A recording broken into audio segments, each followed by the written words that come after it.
साथ दो खास मेहमान हैं। Major retired Mohammad Ali Shah, defence expert, इस वक्त साथ में हैं। हिमांशु भट्ट जी, वरिष्ठ पत्रकार, वो भी साथ में। आप दोनों का बहुत बहुत स्वागत है। मेजर शाह, चीन क्या फिर से बदमाशी कर रहा है? जब सब कुछ ठीक चल रहा है, डिसएंगेजमेंट हो चुका है और अपनी अपनी सीमाएं तय कर दी गई हैं कि भाई इतना इतना रहिए, सारी चीजें हैं, तो ये चीजें क्या डिसएंगेजमेंट की मूल भावना के विपरीत नहीं जाती हैं? बिल्कुल जाती हैं। और तभी इनको कहते हैं चालबाज चीन। इन पे भरोसा कभी करा नहीं जा सकता। और इन्होंने हमारे किसी भी, आप इतिहास में उठा के देख लीजिए, किसी भी पैक्ट का आदर नहीं किया है। चाहे आप पंचशील पैक्ट ले लीजिए, चाहे आप शिमला में भी पैक्ट हुआ था वो भी आप ले लीजिए, चाहे कोई भी पैक्ट ले लीजिए आप, इन्होंने हमारे एग्रीमेंट का पालन करते ही नहीं है ये चीज।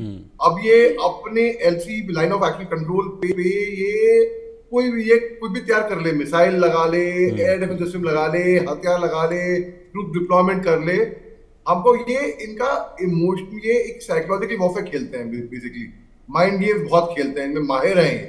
तो ये भी एक चाल हो सकती है, ये घबराने की बात नहीं है। लेकिन हाँ, चिंता का विषय है कि अगर ऐसा कभी हुआ तो हमको इसकी तैयारी रखनी चाहिए। अब जब डिसएंगेजमेंट की बात हो रही थी, जब हो रही थी कि आप पीछे हटो, हम पीछे हटेंगे, यहाँ पे तनाव नहीं होगा, वहां पर चीन दोबारा कोशिश कर रहा है कि तनाव बना दे लाइन ऑफ एक्शन कंट्रोल पे, क्योंकि कोई लाइन तो है नहीं, पूरा परसेप्शन है। 4888 किलोमीटर स्ट्रेच जो है पूरा एक परसेप्शन है। चाहे पेंगोंग हो, चाहे वो डोकलाम हो, चाहे वो जाता हो कहीं से भी, हमारे नॉर्थ ईस्ट की तरफ से अरुणाचल तिब्बत पे जो इंडो तिब्बत बॉर्डर है, वहां पर चीन जो है इसी का फायदा उठाता है। क्योंकि एक जैसे इंडिया पाकिस्तान की एक लाइन है, बाकायदा लाइन है, हमको मालूम है, यहाँ पे हिंदुस्तान, यहाँ पर पाकिस्तान, यहाँ पर लाइन। चीन की तो लाइन है नहीं, तो चीन इसीलिए फायदा उठाता है। और ये इसका मैं कहूंगा, हालांकि साइकोलॉजिकल वॉरफेयर भी हो सकता है, लेकिन उसको हम केवल साइकोलॉजिकल वॉरफेयर कह के नकार दें, वो भी ठीक नहीं होएगा। हो सकता है ये कोई प्लानिंग अगर ऐसे लेके चले, ये हो सकता है, ऐसे दमखम है, ऐसे है नहीं, मुझे लगता नहीं ऐसा करेंगे। लेकिन फिर भी हमारी तरफ से तैयारी बरकरार रखनी चाहिए पूरी तरह से। अगर कभी चीन चालबाजी को उतर आए तो हम उसका मुंह तोड़ जवाब देने को तैयार होंगे। अली शाह जी, मैं मतलब ठीक है, चीन अपनी सीमा में जो भी करे ठीक है, उस पर भारत को नजर रखनी चाहिए। और चीन जो करेगा अपनी सीमा में, कुछ भी करेगा, कोई हम रोक नहीं सकते हैं उसको।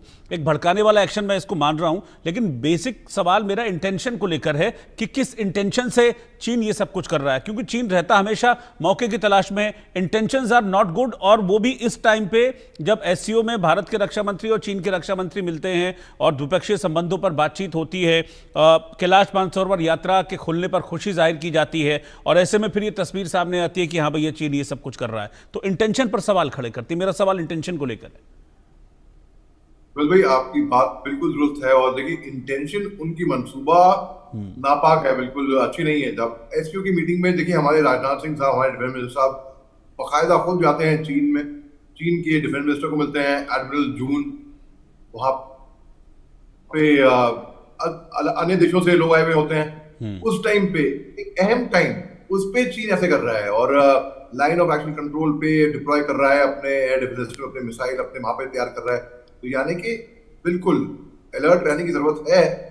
मंशा अच्छी नहीं है। या तो वो आर्म फ्लेक्सिंग कर रहा है, मसल्स फ्लेक्सिंग कर रहा है, या दिखा रहा है कि हम ये कर सकते हैं, वो कर सकते हैं, हम यहाँ पे वो पे।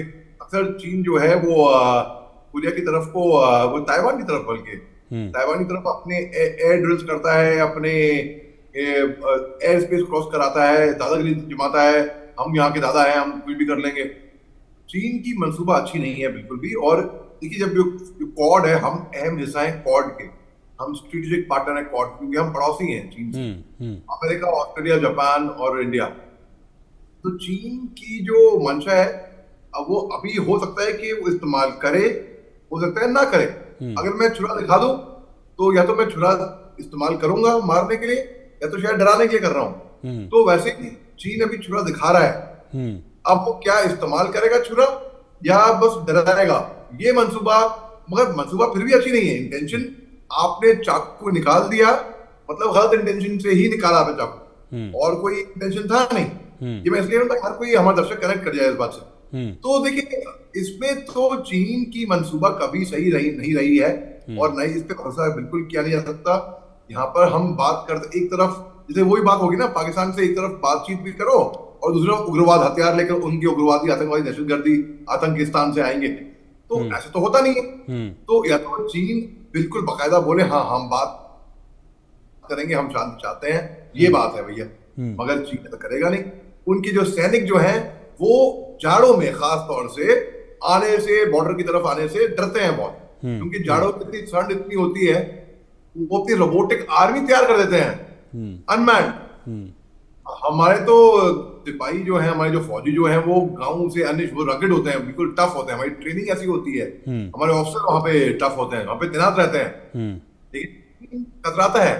यूट्यूब पे देख लीजिए, मेरे चैनल पे देख लीजिए, मेजर डॉक्टर मोहम्मद अली शाह, उस पे बहुत से ऐसे वीडियोस होंगे कि चीन की आर्मी डर रही है।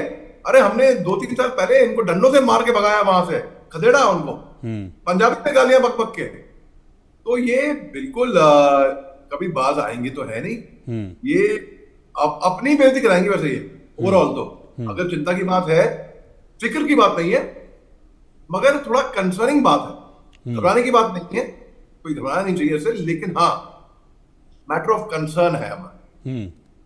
बिल्कुल, मोहम्मद अली शाह साहब से भी लेता हूं कि ये कई डिफेंस एक्सपर्ट को मैं सुन रहा था इस खबर के सामने आने के बाद, उनका ये कहना था कि चीन का जो ये स्टेप है, या जैसे कि अभी हिमांशु भट्ट जी ने भी बताया कि वो आंखें दिखाने की कोशिश कर रहा है, कर कुछ नहीं पाएगा, लेकिन ये चीजें क्या स्ट्रेटेजिक इम्बैलेंस क्रिएट कर सकती हैं? रोज जी बिल्कुल 100% ये चीजें स्ट्रेटेजिक इम्बैलेंस क्रिएट कर सकती हैं, क्योंकि आपकी मंशा आप करने की क्या कोशिश कर रहे हो, आप दिखा रहे हो हाँ हमने तो बातें कर ली हैं, हम डीएस्केलेशन की बातें कर रहे हैं, लेकिन वो तो बस हाथी के दांत दिखाने के थे, खाने के अलग है, हम ये करेंगे, अब कर लो जो करना है।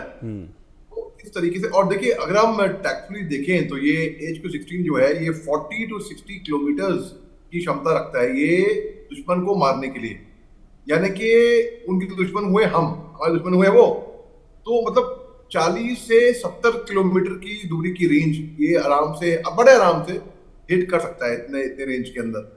तो ये दिखाने की कोशिश कर रहा है कि भाई देखो इतना इलाका अभी हमारे कंट्रोल में आ सकता है, ये आपको अगर अपनी जान कीमती है, अगर आपको अपनी प्रॉपर्टी कीमती है, आप पीछे हट जाओ।